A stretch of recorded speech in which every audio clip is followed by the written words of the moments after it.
Sometimes Dory and I have a lot of back and forth conversation about what our episodes should be about.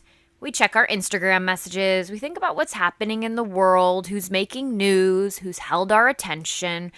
The idea for this episode, though, about pork steaks, came while filming another recent one, with Dory and I riffing about how much we love one pork steak in particular. This week, I finally tried the pork steak at Beast. I know that you've had it before. I usually don't get pork steaks because they're so easy to make at home. But this one, I need to know how they did it because I would never go back to the old way of making pork steaks. It was so tender and so good. It's definitely something we're going to recommend to other friends. If we turn St. Louis, and if you are what you eat, I'm okay with turning St. Louis into Beast Craft Barbecue pork steaks because they're so good.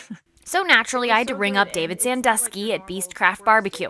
If you haven't been to either location in Belleville or the Grove, what have you been doing? It's so good. This is David.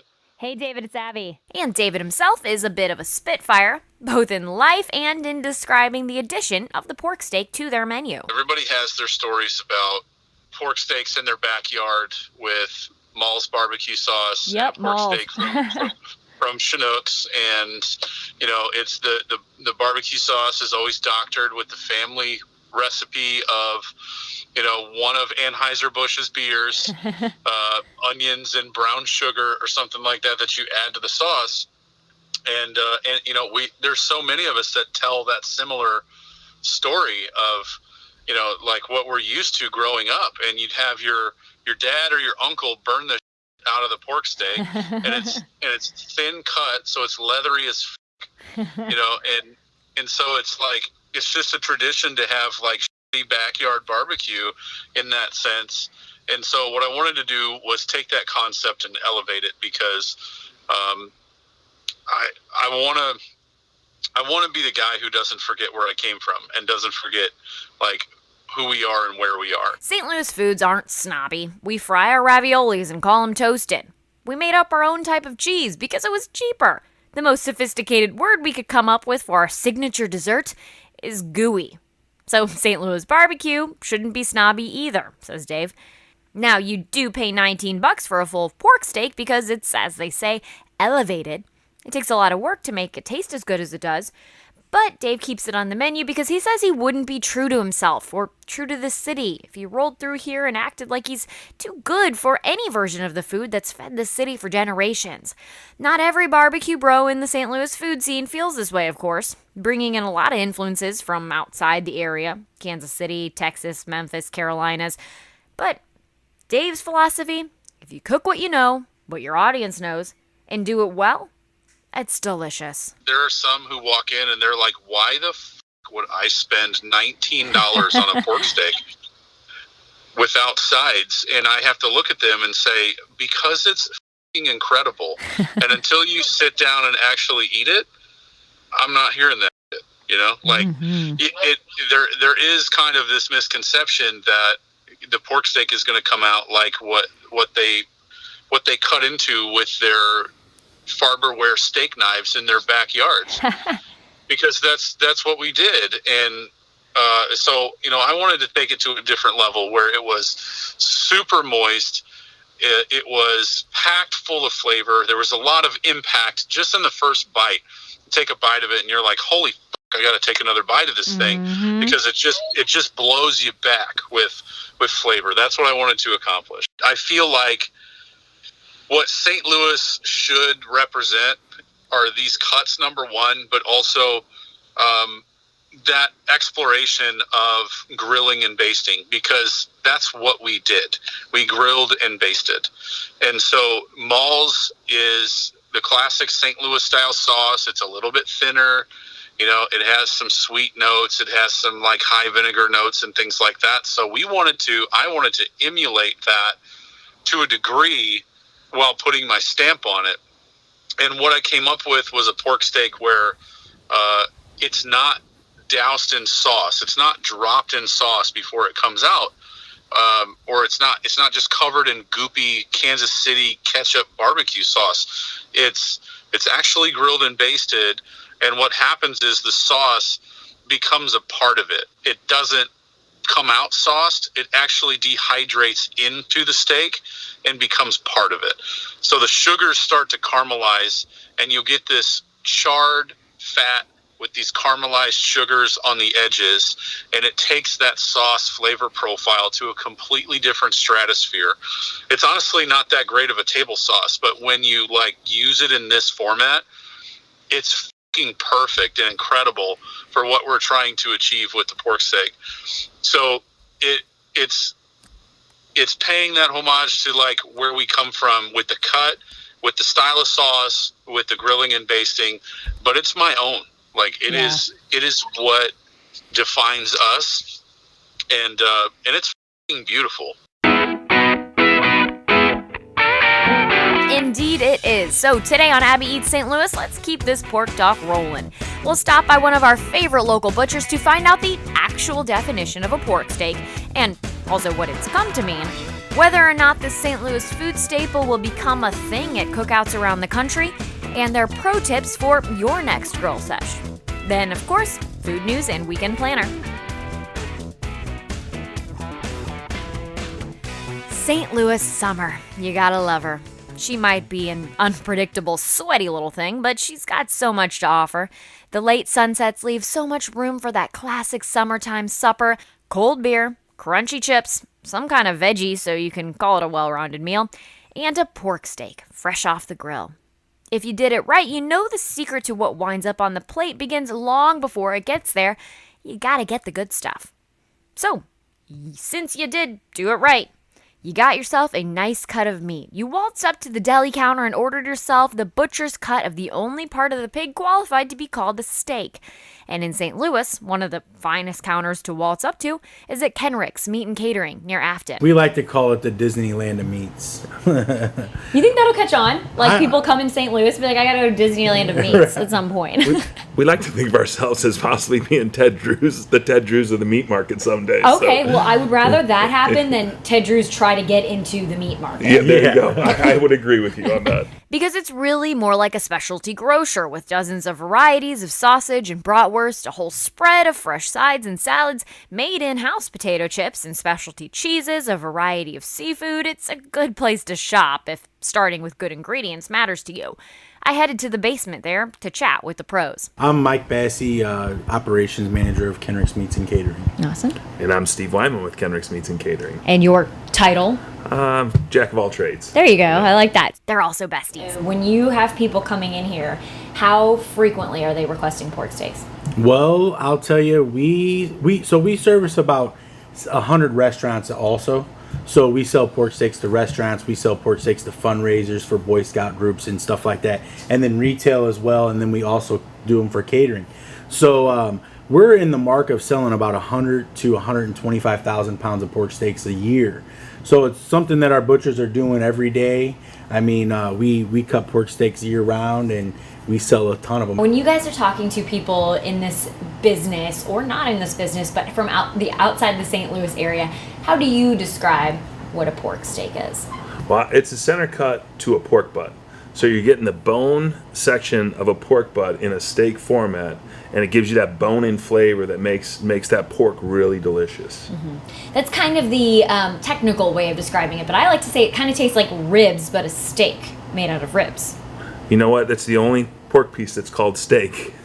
Right, and tell me a little bit more about that. Like, why from a person who just eats meat and doesn't really have to think much more about it besides that, why is it the only piece of pork called a steak? You know, I don't know if someone just came up with it and said, hey, we're going to slice this pork butt into a steak form instead of a roast, or I don't really know where they came up with that steak form, but I guess the way they slice it and as long it is and the shape it is, I guess that's where it formed its steak part of its name. Yeah. I believe that Schnucks took credit for the first pork steak, which I would have to fact check that in the long run. There was a company called Cry Meats, and I believe Cry Meats was somewhere on the innovative side of that also to start the whole trend off. So again, it's St. Louis, it's regional, it's totally our area only, obviously. But again, I don't know if that Schnucks thing is totally true or not. I've seen it too, the story Schnucks tells, and it hasn't really been disputed anywhere I can find, so we'll go with it.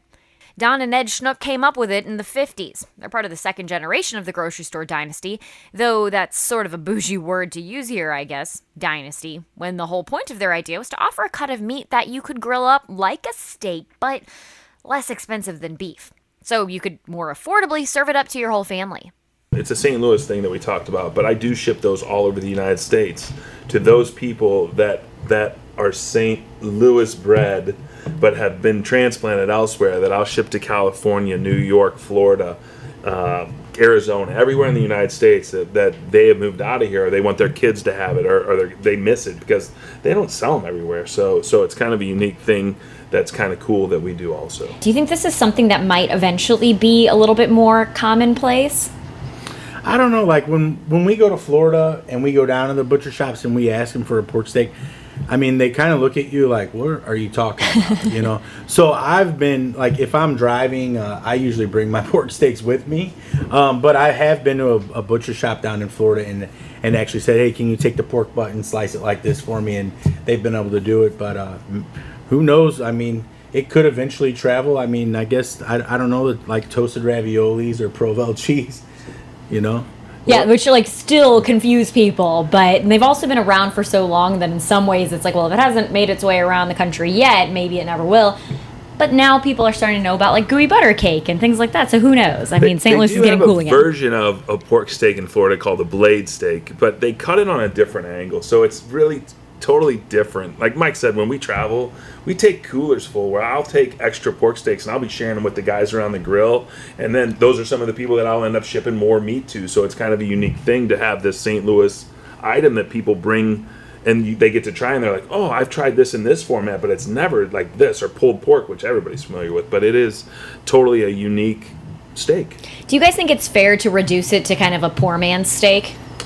I mean, I don't know about that. If you cook a pork steak right, it's really got a lot of flavor, can be super tender. If you don't really know what you're doing, it can be tough, and you know, and then I would say people wouldn't be too happy. I think you are kind of right. If you have a group of people, you can feed multiple people for a reasonable amount of money. So, I mean, I guess you could say that. Maybe like a budget man steak, yeah. I think, like you said, I feel the same way, but really, like, it's one of those things, like when you're looking for a pork steak, it doesn't matter. If you're eating a steak, you're eating a steak. But when it comes to pork steak, that's a unique process of preparing and getting ready for it. And to do that correctly is really cool and so flavorful and delicious. And there's so many varieties of ways you can do it too, which is really cool. Remember David talking about how we're in some ways used to eating burned, overcooked, tough pork steak conditioned by well-intentioned dads over the course of many cookouts? I asked these guys their tips for salvaging that. Start, they say, with about a 3/4 inch cut, 12 to 16 ounces, and that should satisfy everyone's needs. Then fire up the grill. People cook it like a steak. So instead of grilling it directly for 5 minutes on each side like a beef steak, that's not the right way to do it. It's slow and low. It's a process. You want to enjoy it. You want to be out on your by your grill having a cocktail and enjoying that time, because it's not something that takes 10 minutes. If you're cooking your pork steak in 10 minutes, you're not going to enjoy it. I mean, I think probably the best way you could do it if you're going to grill them on the grill the whole time is, like he said, use a low heat, or maybe if you have a charcoal grill, to cook them indirectly. So kind of like smoking them for, you know, depending on the thickness of them, but 45 minutes to an hour, and then kind of just lather them with just a light cover of sauce so they'll kind of be sticky whenever you eat them. And just slow and low, they'll be just melting your mouth butter and tender. Close your mouth. You're drooling. Producer Dory joining me once again via Zoom. When you are prepping a barbecue, are you a sauce gal, you know, Kansas City style, smother it up? Are you more into like the dry rubs, or do you like dip into your sauce? Like, how do you like to serve this? Because sauce and seasonings can be kind of controversial in the barbecue world. People get very picky.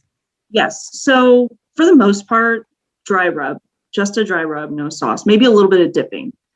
But pork steaks are different. They have to have that sauce on them. So for those, we'll do a little bit of a dry rub, sauce it up. And I do like to kind of get a little bit of burnt edges on there. Like, it's just, that's how you do it. That's what a backyard pork steak is, right? Yeah, I agree with you. Actually, 100% on all of that. I prefer dry rub, and I like a sauce to dip in sometimes. I don't think it should have to require sauce, though. That's why it's always funny having these conversations with our Kansas City neighbors, by the way, because it's Yes. just so different. And I really enjoyed just kind of even thinking more about St. Louis barbecue, because I'm sure there is. Somebody let us know if you've read the good one, but a comprehensive book. If there's not a book about St. Louis barbecue, Dory, maybe that's our project, because, just even talking at the top of the episode about what makes St. Louis barbecue, St. Louis barbecue. You know what? If it's got to be a little crispy and burnt on the edges in some times, then that's St. Louis, baby. I think that's perfectly sums up our style. Exactly. Well, hey, in food news, we've got some other folks being a little bit more exposed to the St. Louis food scene. Dory, we are hitting the big time on our food roundup here with Netflix.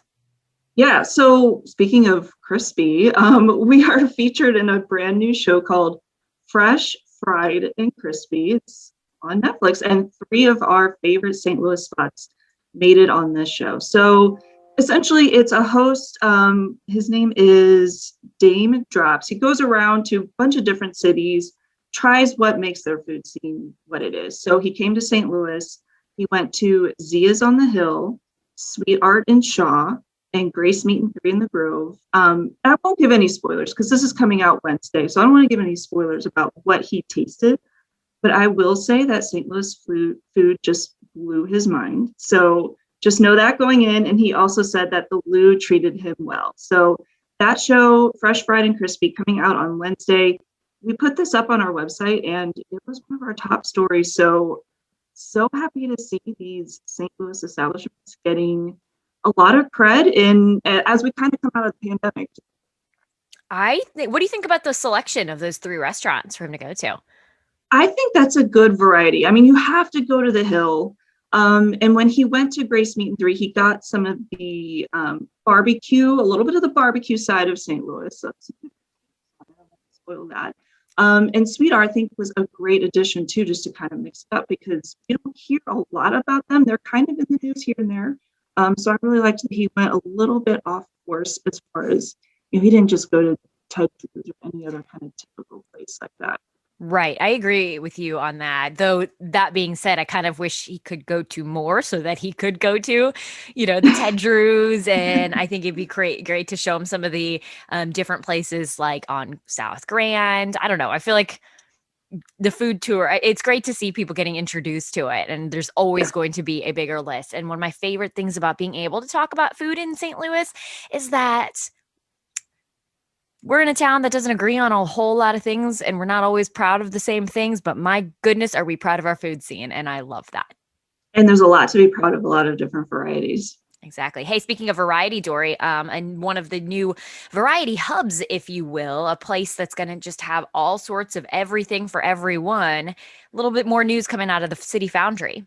Yeah, so we heard about a new food concept coming there. They announced Chicken Scratch is going to be opening in the fall. It's coming from Chef Nate Hereford.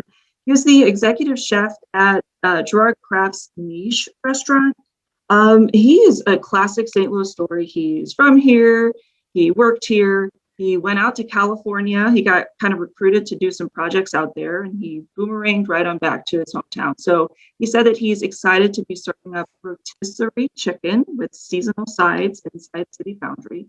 And with this news coming out this week, I did a little bit more digging into City Foundry because we have not yet heard when they're going to be opening. They have not announced that grand opening date yet. They've been doing pop-up markets, concerts in there, social distance sort of things, but no official opening for all of those food stands and other attractions that they're going to have in there. But they did say that Chicken Scratch is going to be part of the second wave of openings that are expected this fall. So between now and fall, we could be enjoying a meal inside City Foundry. I'm getting excited for it. I know like Colby's Tacos has closed their location on Cherokee Street in preparation for moving in there. It's on the up and up. It's getting there. It's gonna get there. And speaking of that kind of general area, the same folks who are developing City Foundry, which by the way, if you're wanting to learn more about City Foundry, we've done an episode on that a few months back. checking in on the progress. The same folks who developed that also did the On God Arts Hotel, where friend of the podcast, Chef Matthew Brickenmeyer, is on the move. He's just been named the new executive chef for food operations there. So we wanted to give him a quick shout out. He is going to be overseeing food for the hotel, for the art bar on the rooftop. And he's going to be, this is the part I'm excited about, he's bringing a new restaurant concept to the former Grand Tavern space. He was featured in his previous position over at Hotel St. Louis, talking about the fantastic rendition of the famous bar French onion soup that he had on the menu there. From St. Louis, a St. Louis guy. He's going to make sure that there's a lot of St. Louis influences in this as well. Grand Tavern was very, very pricey, I thought, for what it was quite often. And there were a couple really fantastic dishes on there. I remember getting like a squid linguine that was really, really good. Not everything else was my favorite. So I'm excited because I went a couple times just because I really love the Arts Hotel. And so I'm excited to see what he does in that space. It'll be cool. Yeah, I've heard that the food there is good. It's a great atmosphere for one, that the hotel and everything. So I think he'll come in and kind of freshen things up and put his own spin on it. And it's a delicious food that he does. Yeah. So, okay, now we're talking about vaccines. We're always talking about vaccines. We are always talking. I mean, luckily though, hey, I'd rather be talking about vaccines than the other, the alternative, not being vaccines. Right. And Dora, do you ever sometimes think like, man, maybe I got my shot too early because now everybody's putting all these prizes out there for you?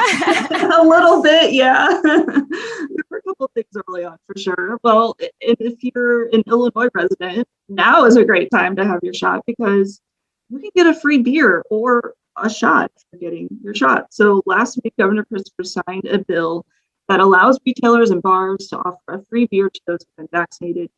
You do have to show proof that you've been vaccinated. You can't just go rolling into every bar and ask for a free beer. But also another little highlight with that bill is that it also legalized to-go cocktails and drinks. So Illinois now on board with those alcoholic beverages to go. I like that. Again, that's one of those things that we just keep saying, like, if good things had to come of this, that's one of those little good things. Hey, good things. It is Pride Month here across the planet, but in the St. Louis area, of course, it's looking a little bit different. We've told you that Pride, the official big celebration, still on pause this year just because it is such a big logistical endeavor, and we've had so much uncertainty leading up to June, so they are getting really, really excited for 2022. But there are still small ways to celebrate around the St. Louis area if you wanted to head out. Of course, Pride, the best way you can celebrate is by being a good person, donating to a local charity, and continuing to support LGBTQ plus community here in the St. Louis area. But some of the local restaurants that are doing that, Clementine's is offering a rainbow cone. It's super cute. Like, it's so pretty. Makes me want to like get my nails done and take a picture with it. And I'm not that great at doing the whole take a food picture thing, but I think it is so cute. $1 for, even better than being cute though, $1 for every cone sold will be donated to Vivant Health. That is a local organization that provides care to people with living with HIV and also works to stop the spread of HIV. So they're very active, of course, in the LGBTQ plus community. Mission Taco Joint is also doing a collaboration with them for this month. And they're getting some local drag queens in on this. I love the media campaign that surrounded the Mango Queen Pride Taco. It's, of course, another creation from the Tilfords, and it's going to be raising money for Vivant as well. But the thing I'm most excited about, they have a Pride cocktail called Roxy's Reveal. It's paying homage to an iconic moment in RuPaul's Drag Race.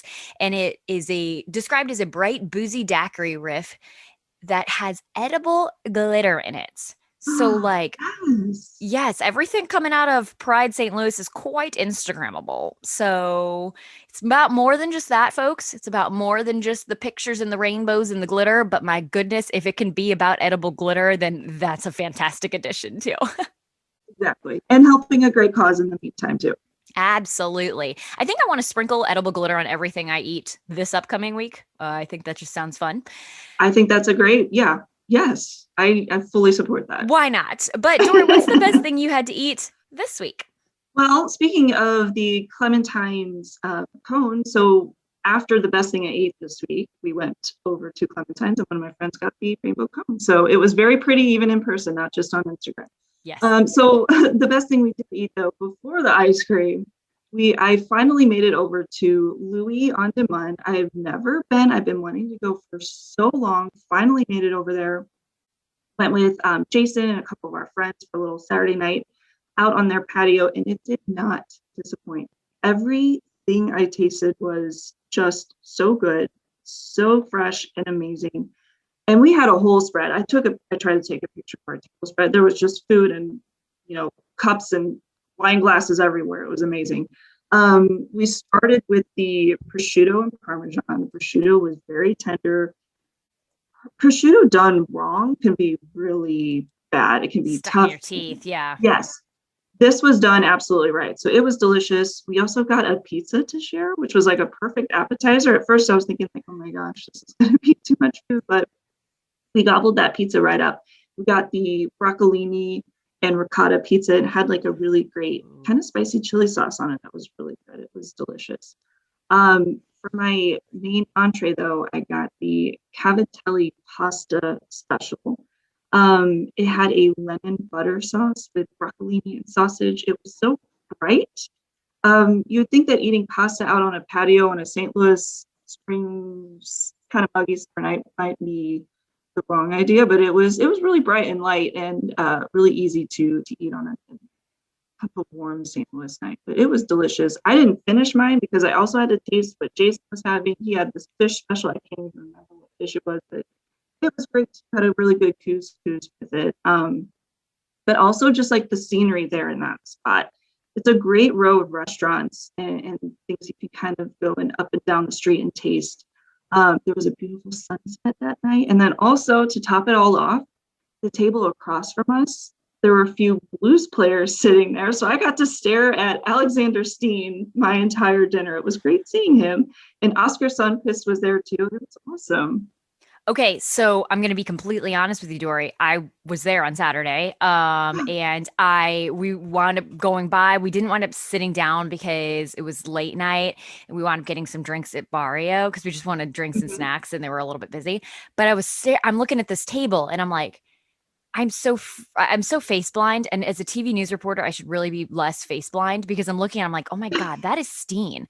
That is Alexander Steen, is it not? The teeth threw me off. Can I be honest? His teeth. And so I'm just like, man, that guy looks a lot like Alexander Steen. If Alexander Steen had good teeth, and oh my gosh, he has good teeth now. Well, he's been off for a year. He can get the teeth now. He can do that. That is so funny because I'm looking at all of them, and yes, at Sunquist, I was just like, man, okay, hold on. I know him. I know his face. I know his hair. And I'm just like, but out of context, I'm just not great at faces. And I'm like, but the teeth are the thing that was just kind of like, he smiled at something. I'm like, it's not him. Yeah, it's not him. Are you kidding me? That's so funny. That's so funny, right? Yeah. And just seeing them like enjoying a glass of wine with, with their friends and just being, normal and not with all their hockey gear on with a stick in their hand and maybe yelling at another player. Yeah. It's a little out of context, I guess. I can see that. That is so funny. And there was like an empty table nearby them. So I must have just missed you. That is so funny. That's so crazy. Funny. Oh my gosh. Well, yes.